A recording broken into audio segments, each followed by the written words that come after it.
ये कहानी है भारत और पाकिस्तान के बीच खेले गए उस हाई वोल्टेज सांस रोक देने वाले थ्रिलर मैच की, जब आंख दिखा रहे पाकिस्तानियों को उनकी औकात बताना जरूरी हो गया था।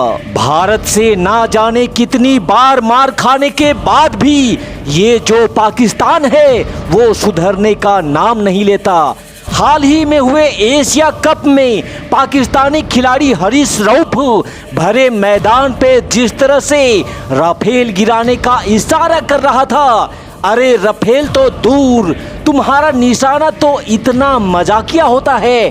भूल गए क्या 2007 का T20 वर्ल्ड कप, जब वो मैच टाई हुआ और फैसला बॉल आउट पे आया तो एक निशाना भी नहीं लगा पाए तुम लोग और हवाबाजी करते हो। याद रखो, ये आज का भारत है। हमारी हस्ती मिटाने की चाहत में ना जाने कितनों के वजूद मिट गए और अपने रौब को अपने पैकेट में रखना, क्योंकि हमसे टकराने वाले ना जाने कितनों के अरमान चूर चूर हो गए। हेलो, हाय, नमस्कार, सत श्री अकाल एंड सुस्वागतम। स्वागत है आप सभी साथियों का। आज की ये कहानी है भारत और पाकिस्तान के बीच खेले गए एशिया कप के उस फाइनल मैच की, जब 147 रनों का पीछा करने उतरी भारतीय टीम की शुरुआत बेहद खराब हुई और पाकिस्तान ने महज 20 रनों के अंदर ही भारतीय टीम के 3 टॉप ऑर्डर बल्लेबाजों को आउट कर उन्हें पवेलियन वापस भेज दिया था। और ऐसा करके पाकिस्तानी खिलाड़ियों के साथ साथ पूरा पाकिस्तान इस कदर सेलिब्रेशन करने लगा था मानो अब तो भारत ये मैच हार जाएगा और सालों से भारत से बदला लेने का उनका सपना आज पूरा हो जाएगा। लेकिन खुली आंखों से इस तरह का सपना देखने वाले उन पाकिस्तानियों को क्या ही बोले, पता नहीं वो लोग कैसे भूल जाते हैं कि इस खेल में भारत पहले भी तुम्हारा बाप रहा है और आगे भी रहेगा। अभिषेक बच्चन को तो तुम लोगों ने आउट कर दिया, लेकिन भारत की मिट्टी का तिलक लगाकर तिलक वर्मा अकेले ही पाकिस्तान पे भारी पड़ने वाले थे। नाचते गाते और खुशियां मनाते पाकिस्तानियों को खून की आंसू रुला देने वाली इस रोमांचक मैच का पूरा नजारा मैं आपको दिखाने वाला हूं। लेकिन आगे बढ़ने से पहले प्लीज इस वीडियो पे एक लाइक जरूर दीजिएगा और कमेंट में हिंदुस्तान जिंदाबाद लिखकर वीडियो में आखिरी तक हमारे साथ बने रहिएगा। वक्त की घड़ी में 7:30 बज चुके थे और ये समय था टॉस का,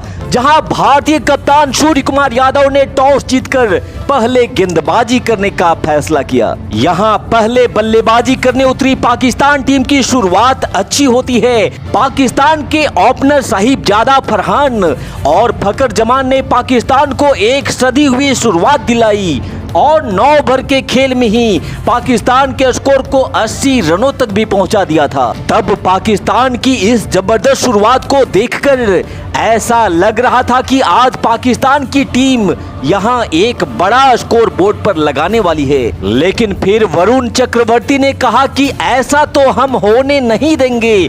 पारी के 10वें ओवर में वरुण चक्रवर्ती ने साहिबजादा फरहान को तिलक वर्मा के हाथों में कैच करवा 84 के स्कोर पर भारतीय टीम को पहली सफलता दिला डाली। वहीं 13वें ओवर में कुलदीप यादव ने भारतीय टीम का मोर्चा संभाला और सैम अयूब को बुमराह के हाथों में कैच करवा 113 पे पाकिस्तान को दूसरा झटका दे दिया। यहां भारतीय टीम के गेंदबाज देर से ही सही पर पूरी तरह से दुरुस्त होकर आए थे। यहां से आगे भारतीय गेंदबाजों ने गेंदबाजी में ऐसा गदर मचाना शुरू कर दिया कि पाकिस्तानी बल्लेबाज बस मुंह ताकते नजर आने लगे थे। खासकर कुलदीप यादव की फिरकी ने तो पाकिस्तानी बल्लेबाजों को घुटने टेकने पर मजबूर कर दिए थे। भारतीय गेंदबाजों की जबरदस्त और कातिलाना गेंदबाजी के सामने पाकिस्तानी बल्लेबाजों का रन बनाना तो दूर, वो टिक भी नहीं पा रहे थे और एक समय बड़े स्कोर की तरफ जाती हुई पाकिस्तान की टीम पूरे 20 ओवर भी नहीं खेल पाती है और 146 के स्कोर पर ही पाकिस्तान की पूरी टीम को ढेर कर दिया जाता है, जिससे अब भारत को इस मैच को जीतने के लिए महज 147 रनों की जरूरत थी और भारतीय टीम के ओपनर अभिषेक बच्चन जिस तरह के फॉर्म में थे, ऐसा लग रहा था कि भारत इस मैच को एक तरफा बना करके जीत जाएगा। लेकिन फाइनल का प्रेशर, और वो भी भारत और पाकिस्तान का फाइनल, इतनी आसानी से खत्म कहां होने वाला था। पाकिस्तान के 147 रनों के जवाबी कार्रवाई में अभिषेक शर्मा और शुभमन गिल भारतीय पारी की शुरुआत करते हैं और हमेशा की तरह आज भी भारतीय फैंस अभिषेक और गिल से एक तूफानी शुरुआत की उम्मीद कर रहे थे, लेकिन किस्मत को तो आज कुछ और ही मंजूर था। अभी भारतीय टीम के खाते में महज 7 रन आए ही थे कि तभी पारी के दूसरे ओवर में ही पाकिस्तानी गेंदबाजों के छक्के छुड़ाने वाले अभिषेक शर्मा 5 रन बना करके फहीम अशरफ के शिकार बन जाते हैं और मात्र 7 के स्कोर पर इन फॉर्म अभिषेक का विकेट लेकर पूरा पाकिस्तानी खेमा खुशी से झूम उठा था। अब यहाँ शुभमन गिल का साथ देकर भारतीय पारी को आगे बढ़ाने की जिम्मेदारी भारतीय कप्तान सूर्य कुमार यादव के हाथों में थी, लेकिन फाइनल के दबाव में सूर्य कुमार यादव भी खुल करके नहीं खेल पाते हैं और मात्र 1 रनों की छोटी सी पारी खेल सूर्या भी बिना अपनी चमक बिखेरे ही पवेलियन वापस लौट जाते हैं। मात्र 10 रन पर अपने 2 बड़े विकेट खोकर यहाँ भारतीय टीम पूरी तरह से संकट में फंस चुकी थी और पाकिस्तानी गला फाड़ फाड़ कर भारतीयों के मजे ले रहे थे। यहाँ से आगे भारत के लिए समस्या और भी तब बढ़ जाती है जब शुभमन गिल भी मैदान पे अपनी पांव को नहीं जमा पाते हैं और 12 रनों की पारी खेल शुभमन भी फहीम अशरफ के शिकार बन जाते हैं। मात्र 20 के स्कोर पर ही भारत को तीसरा झटका देकर यहाँ फहीम अशरफ गिल को आंख दिखाकर ऐसे सेलिब्रेट कर रहा था जैसे अब भारत के लिए वापसी का कोई रास्ता ही नहीं बचा हो। और ना समझ पाकिस्तानियों ने तो अभी से ही जीत की मिठाइयां बांटनी भी शुरू कर दी थी। लेकिन ठहरो, अभी इतनी भी जल्दी क्या। माना कि टीम मुश्किल में थी, लेकिन भारत के वीर योद्धा मुसीबत में पीठ नहीं दिखाते बल्कि सीना तान कर अपने वतन के लिए जान झोंक देते हैं। 20 रन पे तीसरा विकेट खोने के बाद तिलक वर्मा का साथ देने आते हैं संजू सैमसन।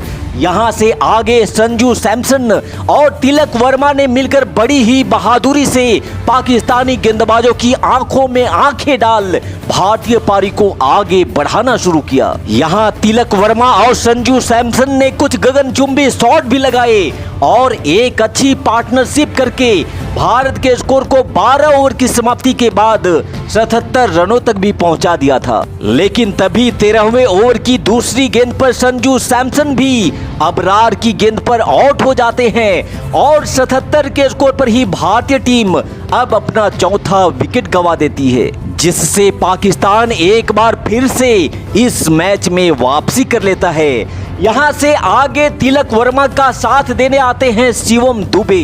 यहाँ भारत के लिए समस्या ये थी कि विकेट भी बचाना था और रन भी तेजी से बनाना था, क्योंकि रिक्वायर्ड रन रेट धीरे धीरे बढ़ते ही जा रहा था। हालांकि तिलक और शिवम दुबे थोड़े थोड़े अंतराल पर कुछ बड़े शॉट जरूर लगा रहे थे, लेकिन कुछ गेंदें डॉट भी हो जा रही थी, इसलिए भारत के लिए जरूरी था एक बड़ा ओवर का। और तिलक वर्मा और शिवम दुबे ने ओवर को बड़ा बनाने के लिए जिस गेंदबाज को चुना उसका नाम सुन करके तो आपको मजा ही आ जाएगा। ये वही हरीश रऊफ था जो भारतीय दर्शकों के सामने जहाज गिराने के इशारे कर भारत का अपमान कर रहा था। जब पारी का 15वां ओवर लेकर हरीश रऊफ बॉलिंग अटैक पर आया तो उस ओवर में तिलक वर्मा और शिवम दुबे ने मिलकर रऊफ की बैंड बजाते हुए 17 रन उसके एक ही ओवर में कूट डाले, जिससे मोमेंटम पूरी तरह से भारत की तरफ शिफ्ट हो गया था। और फिर यहां से आगे पारी के 16वें ओवर में अबरार अहमद को रडार में लेकर दुबे और तिलक ने 11 और रन भारतीय टीम के खाते में जोड़ लिए। हालांकि पारी के 17वें ओवर में मात्र 6 रन ही आ पाता है, जिससे अब आखिरी बचे 18 गेंदों पर भारत को जीत के लिए 30 रनों की जरूरत थी। पारी का 18वां ओवर लेकर हरीश रऊफ एक बार फिर से बॉलिंग अटैक पर आता है, जहां इस ओवर में भी शिवम दुबे ने एक छक्का लगाते हुए कुल 13 रन रऊफ के ओवर से निकाल लिए। अब बॉल बची थी 12 और रन चाहिए था 17, लेकिन यहाँ से आगे पारी के 19वें ओवर में मात्र 7 रन ही आ पाता है और आखिरी गेंद पर शिवम दुबे आउट भी हो जाते हैं। इसलिए अब गेंद बचती है 6 और रन बनाने थे 10। आखिरी ओवर डालने आता है हरीश रऊफ, जिसकी पहली गेंद पर तिलक ने 2 रन ले लिए और फिर उसकी अगली गेंद को तिलक ने हवा में उठाकर उड़ाते हुए सीधा स्टैंड में डालकर 6 रन बना दिए, जिससे अब गेंद बचती है 4 और रन चाहिए था मात्र 2। ओवर की तीसरी गेंद पर तिलक सिंगल लेकर स्ट्राइक रिंकू सिंह को देते हैं और रिंकू सिंह ने बिना कोई वक्त गवाए जड़ दिया चौका और 2 बॉल शेष रहते ही भारत को जिता दिया ये मैच। भारतीय टीम की इस जीत में सबसे मजे की बात ये थी कि हरीश रऊफ जो अकड़ दिखा रहा था उसको तिलक और दुबे ने ऐसा धोया कि 3 ओवर और 4 गेंद में ही 50 रन रऊफ के खाते में लिख दिए गए थे। तो पाकिस्तान की बोलती को एक बार फिर से बंद कर देने वाली तिलक वर्मा की इस सलामी पारी के नाम इस वीडियो पे एक लाइक जरूर दीजिएगा और इस मैच के लिए 2 शब्द भी कमेंट में जरूर लिखिएगा। अपना कीमती समय हमें देने के लिए आपका बहुत बहुत धन्यवाद।